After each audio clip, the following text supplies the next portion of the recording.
እንዴት ናችሁ አድማጮቻችን? ይህ አባሬ ኦፊሻል የዩቲዩብ ቻናል ነው። በአሁኑ ፕሮግራማችን ደግሞ በጂቴክ ኮሚኒቲ ስታዲየም ብሬንትፎርድ ከሊቨርፑል ያደረጉትን ጨዋታና ሊቨርፑል 4 ተከታታይ የፕሪሚየር ሊግ ጨዋታዎችን ነጥብ የጣለበትን ጨዋታ እንመለከታለን ማለት ነው።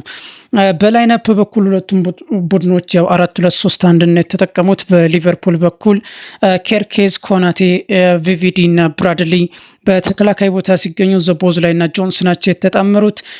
መሀል አማካይ ላይ እንደዚሁም ደግሞ ጋክፖ፣ ፍሎሪያን ቨትዝ እና መሐመድ ሳላህ ከሁጎ ኤኪቲኬ ጀርባ እንዲጫወቱ አድርገው ነበር አነስሎት ወደ ጨዋታው የገቡት። በጨዋታው ላይ የመጀመሪያው ጎል የተቆጠረው በአምስተኛው ደቂቃ ነበረ። ዳንጎ ኦታራ የብሬንትፎርድ ሪከርድ በሆነ የዝውውር ዋጋ ወደ ጂቴክ ኮሚኒቲ ስታዲየም የተዘዋወረው ተጫዋች ጎል ማስቆጠር የቻለው ያው ይህ ጎል እንዲቆጠር ደግሞ በተለይ በብሬንትፎርድ ያው በቆመ ኳስ ይታወቃል። በተለይ አሰልጣኙን ኬዝ አንድሪውስንም ሲሾም እንዲሁም ደግሞ የተለያዩ ተጫዋቾችን ሲመለምል ያው ዳታ ቤዝድ የሆነ ክለብ እንደሆነ ይታወቃል። ስለዚህ ዳንጎ ኦታራን እንዳስፈረመው በዚህ ዓመት የሚታወቅ ነው። ስለዚህ በቆመ ኳስም የሚታወቀ ቡድን ነው። በተለይ እንደ ቼልሲ እንደ አርሰናል የመሳሰሉ ታላላቅ ክለቦች የዚህን ክለብ የቆመ ኳስ አሰልጣኞችን እያዘዋወሩ እንደሚገኙ ይታወሳል። እናም የመጀመሪያው ጎልም ስትቆጠር ከረጅም የእጅ ውርወራ በኋላ ነበረ መቆጠር የቻለችው።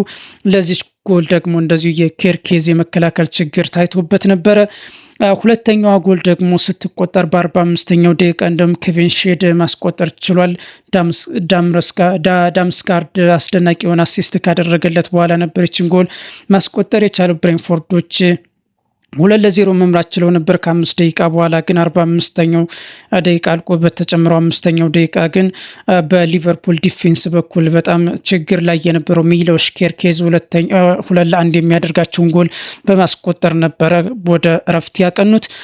ከእረፍት ሲመለሱ የብሬንትፎርድ ነው ወደ 3 ያሳደገበትን ጎል ማስቆጠር የቻለው ኢጎር ቲያጎ ነበረ። በ60ኛው ደቂቃ ላይ በፔናልቲ ማስቆጠር የቻለው። ለዚች ፔናልቲ ደግሞ መገኘት አምበሉ ቫንዳይክ ሚና ተወጥቷል። በቫር ነበረ ይች ፔናልቲ እየጸደቀችው።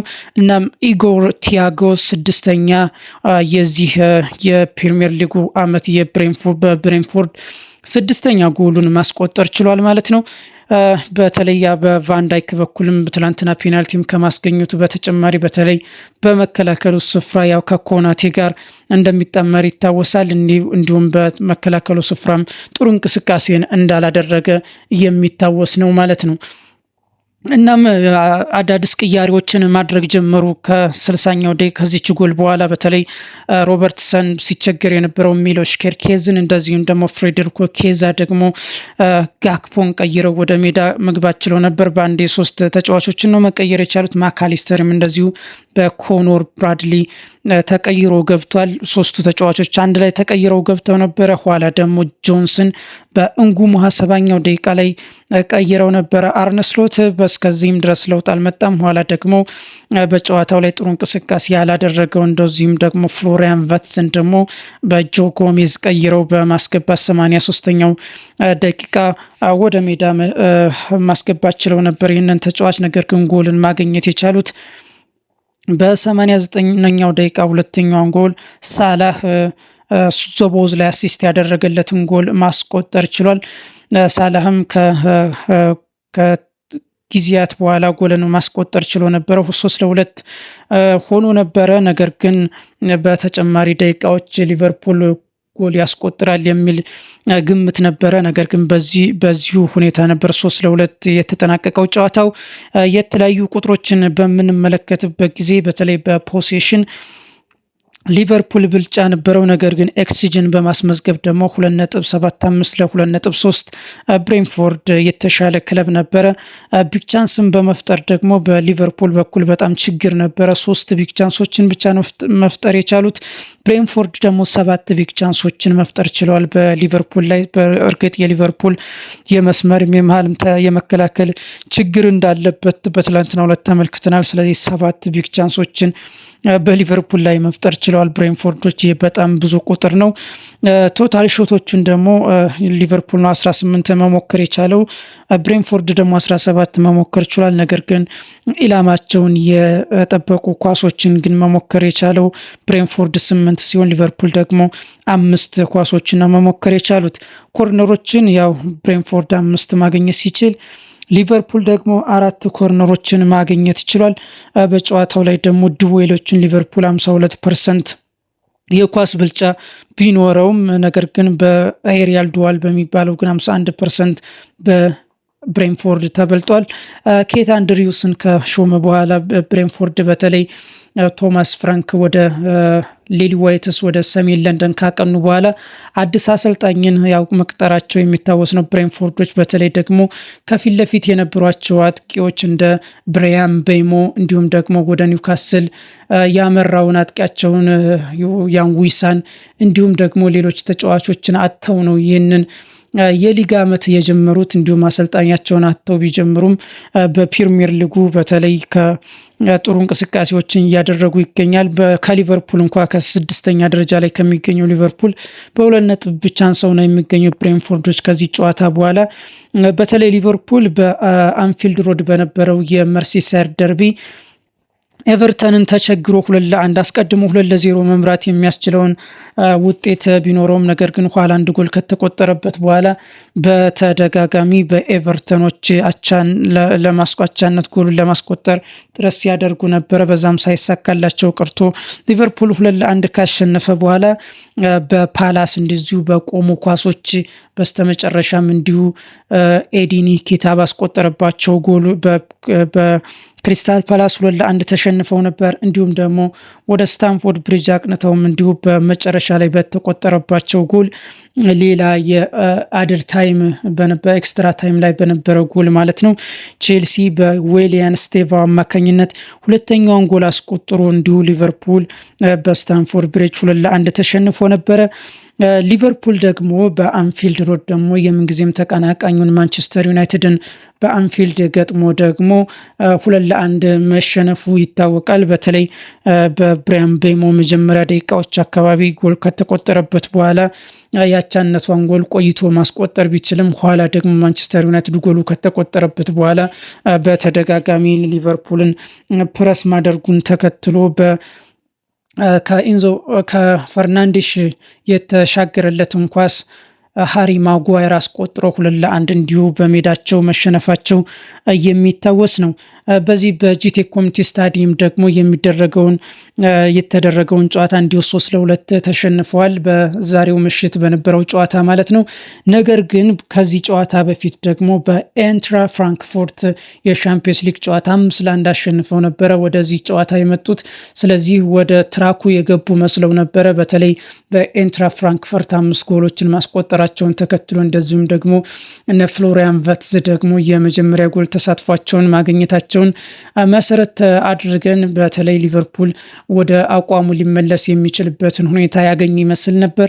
ነገር ግን በኤንትራ ፍራንክፎርት በተለይ በዚህ ዓመት ብዙ ጎሎችን እያስቆጠረ የሚያሸንፍና ብዙ ጎሎችም እንደዚሁ እየተቆጠሩበት የሚሸነፍ ቡድን ነው። በተለይ ሁጎ ኤኪቲኬ ያስቆጠራት ጎል በተለይ የኤንትራ ፍራንክፎርትን የመከላከል ችግር የምታሳይ ጎል ነበረች። እንዲሁም ደግሞ በጨዋታው ላይ የነበሩት ብዙዎቹ ጎሎች የኤንትራ ፍራንክፎርት የመከላከል ችግር እንዳለ ይታወቃል። በተለይ በፕሪሚየር ሊጉ ሊቆጠሩ የማይችሉ ብዙ ጎሎች በዛ ጨዋታ ላይ ሊቨርፑል ድል ቀንቶት ማስቆጠር ችሎ ነበረ።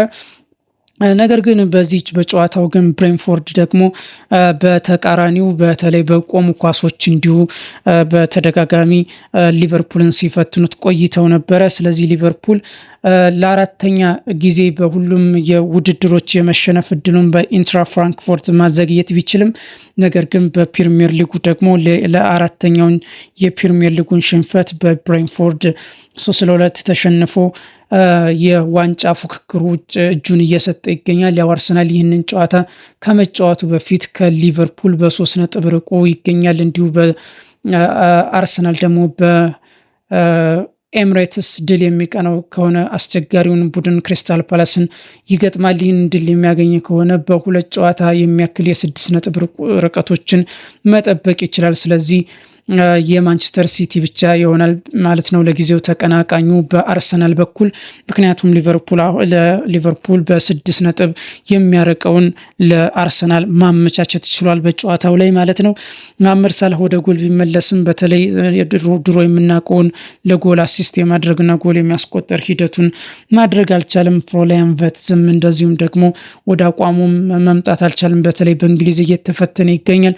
ሁጎ ኤኪቲኬም እስከዛሬ እንደነበረው ጥሩ ጨዋታን ማድረግ አልቻለም። ስለዚህ ሊቨርፑል በዚህ ጨዋታ ላይ በኬት አንድሪውሱ ብሬንፎርድ 3-2 ተሸንፎ ከዋንጫ ፉክክር የሚያረቀውን መንገድ ላይ ተይዞታል። እንኳን አሁን 9 ጨዋታዎች ብቻ የተደረጉ ቢሆንም ነገር ግን ከአርሰናል ጥንካሬና እንደዚሁም ደግሞ ሊቨርፑል በተደጋጋሚ ነጥቦችን እየጣለ እንዲሁም ደግሞ እያሸነፈን በመጣበት ጊዜ የተለያዩ ጥያቄዎች የነበሩበትና እንዲሁም በተጨማሪ ኤክስትራ ታይም ላይ በሚቆጠሩ ጎሎች እያሸነፈ መምጣቱን ተከትሎ ያው ለአርነ ስሎት በዚህ ዓመት ደግሞ የዲፌንስ ሻምፒዮን ዲፌንሳቸውን ለማስጠበቅ እያደረጉት የሚገኘው ጥረት እየተሳካ አይመስልም።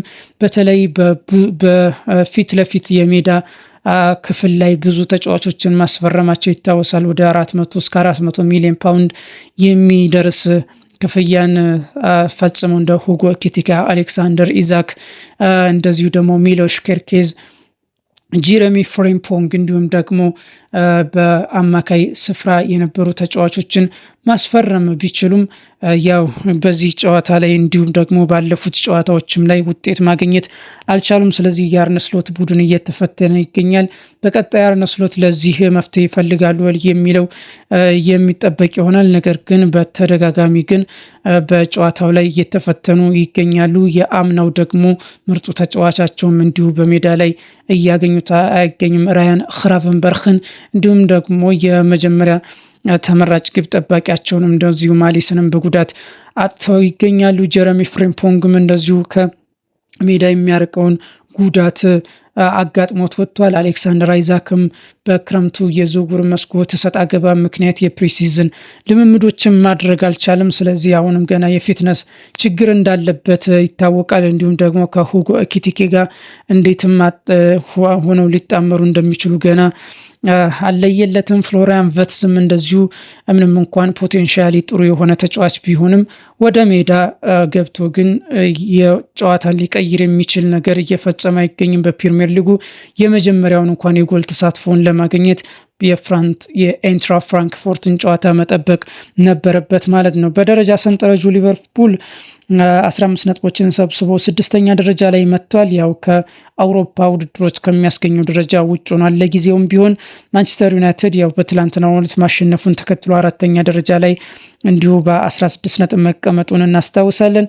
በ10ኛ ደረጃ ደግሞ የኬት አንድሪውሱ ብሬንፎርድ በ13 ነጥብ ከሊቨርፑል በ2 ነጥብ ርቆ 10ኛ ደረጃ ላይ ይገኛሉ። ያው እዚህ ጋር ያው የ2 ነጥብ የ1 ነጥብ ልዩነት እንዳላቸው ክለቦቹ የሚታወስ ነው።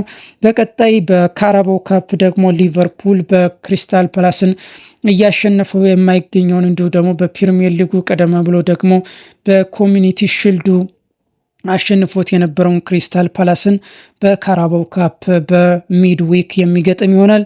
ነገር ግን በቀጣይ ደግሞ በፕሪሚየር ሊጉ በቪላን አንፊልድ ላይ የሚገጥም ይሆናል። በቀጣይ ሊቨርፑል ያው የሚያደርጋቸውን ጨዋታዎች የሚጠበቁ ይሆናል። ወደ አቋሙ ይመለሳል ላይመለስም የሚለው የሚጠበቅ ይሆናል። አድማጮቻችን ስለምታደምጡን እናመሰግናለን። እንደዚሁም ደግሞ ቻናላችን እንዲያደግና ለብዙዎች ደግሞ ተደማጭና ተደራሽ እንዲሆን በቻናላችን ላይ ያለውን የደወል ምልክት እየተጫናችሁ ሰብስክራይብ፣ ላይክ እና እንደዚሁም ደግሞ በፕሮግራሙ መስተካከል ያለበትን ሁኔታ ደግሞ ኮሜንት እና በዚሁ ደግሞ በሊቨርፑል ወቅታዊ ሁኔታ ላይ ደግሞ ኮሜንት በማድረግ እንድትተባበሩ እንጠይቃለን። ሰላም ሁኑ። መልካም የስራ ሳምንት ይሁንላችሁ።